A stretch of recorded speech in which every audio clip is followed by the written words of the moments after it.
ആ നടന്നു അച്ഛൻ്റെ ചെവിയില്ലേ?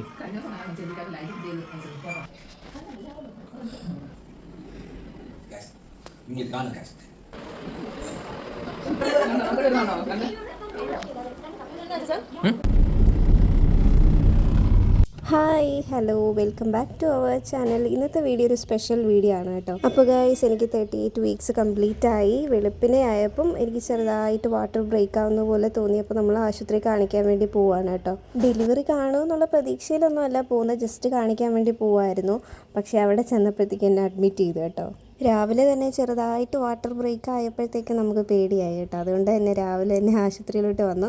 പക്ഷെ അവിടെ ചെന്നപ്പോഴത്തേക്ക് എന്നെ അഡ്മിറ്റ് ചെയ്തു. ഫാൾസ് പെയിൻ ഇങ്ങനെ വന്നും പോയി നിൽക്കുമായിരുന്നു. കറക്റ്റായിട്ടുള്ള പെയിൻ അങ്ങോട്ട് വരുന്നില്ലായിരുന്നു കേട്ടോ.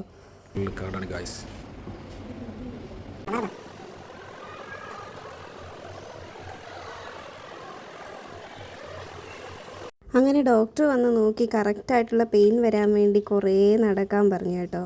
പിന്നെ എന്നെ അഡ്മിറ്റ് ചെയ്തെന്ന് അറിഞ്ഞപ്പോഴേ വീട്ടിൽ നിന്ന് കണ്ണപ്പനും ചച്ചും അമ്മയും കൂടെയൊക്കെ വന്നിട്ടുണ്ടായിരുന്നു. അമ്മ ഇവിടെ നിൽക്കുമായിരുന്നു, അവർ തിരിച്ചു പോയി. ശരിക്കും പറഞ്ഞാൽ ഇത് ഒറ്റ ദിവസത്തെ വ്ളോഗല്ല, 2-3 ദിവസമായിട്ട് എടുക്കുന്ന വ്ളോഗാണ് കേട്ടോ. അഡ്മിറ്റ് ചെയ്ത് കഴിഞ്ഞിട്ട് 4 ദിവസം കഴിഞ്ഞിട്ടാണ് കേട്ടോ ഡെലിവറി നടക്കുന്നത്. അതുവരെയും വേദന ഇങ്ങനെ വന്നും പോയി നിൽക്കുമായിരുന്നു. അങ്ങനെ 5-ാമത്തെ ദിവസം ആയപ്പോഴത്തേക്ക് വെളുപ്പിനായപ്പോൾ എനിക്ക് പെയിൻ സ്റ്റാർട്ട് ചെയ്തു കേട്ടോ.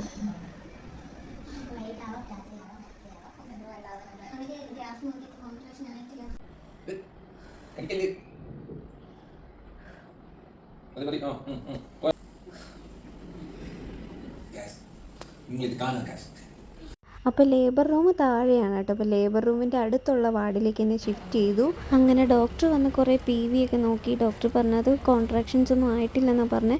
അപ്പോൾ ചെറുതായിട്ട് ഫുഡൊക്കെ കഴിച്ചോളാൻ പറഞ്ഞു. അങ്ങനെ ഉച്ച കഴിഞ്ഞപ്പോഴത്തേക്ക് എനിക്ക് വേദന കൂടി വന്നു കേട്ടോ.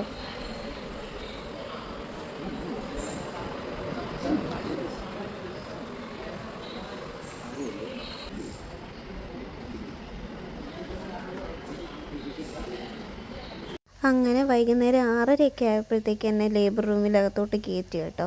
CTG ഒക്കെ നോക്കി തിരിച്ചിറക്കി വിടുമെന്നാണ് വിചാരിച്ചത്. പക്ഷേ കോൺട്രാക്ഷൻസ് ആയി തുടങ്ങിയിട്ടുണ്ടായിരുന്നു 7 സെൻറ്റിമീറ്റർ വരെ. അതുകൊണ്ടാണ് എന്നെ അവിടെ തന്നെ കിടത്തിയത് കേട്ടോ.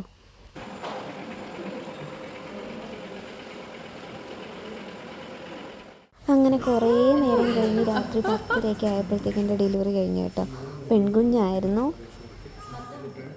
അങ്ങനെ കുഞ്ഞാവെ 4 മണിക്കൂറൊക്കെ കഴിഞ്ഞപ്പോഴത്തേക്ക് മുറിയിലോട്ട് കൊണ്ടുവന്നു കേട്ടോ. എന്നെ ആദ്യമേ മുറിയിലോട്ട് ഷിഫ്റ്റ് ചെയ്തായിരുന്നു കേട്ടോ. അത് കഴിഞ്ഞിട്ടാണ് കുഞ്ഞാവയെ കൊണ്ടുവരുന്നത്. എനിക്ക് വേദന വന്ന് തുടങ്ങിയപ്പോഴേ കോട്ടയത്തു നിന്ന് കണ്ണപ്പനും ചച്ചും എല്ലാവരും കൂടെ വന്നിട്ടുണ്ടായിരുന്നു കേട്ടോ. അപ്പോൾ അന്ന് രാത്രി തന്നെ അവരെത്തിയിട്ടുണ്ടായിരുന്നു.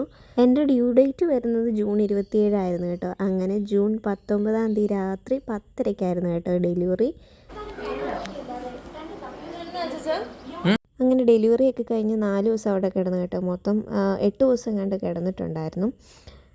അതിനിടയ്ക്കുള്ള വീഡിയോസൊന്നും എടുക്കാൻ പറ്റിയിട്ടുണ്ടായിരുന്നില്ല കേട്ടോ. അപ്പോൾ തിങ്കളാഴ്ച ഡിസ്ചാർജ് ആവുകയായിരുന്നു. അങ്ങനെ ഇത്രയും നാളത്തെ ഹോസ്പിറ്റൽ വാസം കഴിഞ്ഞ് ഞങ്ങൾ വീട്ടിലോട്ട് പോവാണ് കേട്ടോ. കുഞ്ഞാവതേ അമ്മയുടെ കൈ ബാക്കിൽ ഇരിപ്പുണ്ടായിരുന്നു. നല്ല ഉറക്കമായിരുന്നു കേട്ടോ ആള്. ഞങ്ങൾ ഹോസ്പിറ്റലിൽ നിന്ന് ഇറങ്ങിയപ്പോഴത്തേക്ക് വൈകുന്നേരം ആയായിരുന്നു കേട്ടോ. അതുകൊണ്ട് നല്ല മഴ വരാൻ പോവുമായിരുന്നു. അപ്പോൾ എൻ്റെ ഡെലിവറി വ്ലോഗ് ഇത്രയേ ഉള്ളൂ കേട്ടോ. വീഡിയോ എല്ലാവർക്കും ഇഷ്ടമായെന്ന് വിചാരിക്കുന്നു. ഇഷ്ടമായെങ്കിൽ ലൈക്ക് ചെയ്യാനും ഷെയർ ചെയ്യാനും സബ്സ്ക്രൈബ് ചെയ്യാനും മറക്കല്ലേ. ബൈ.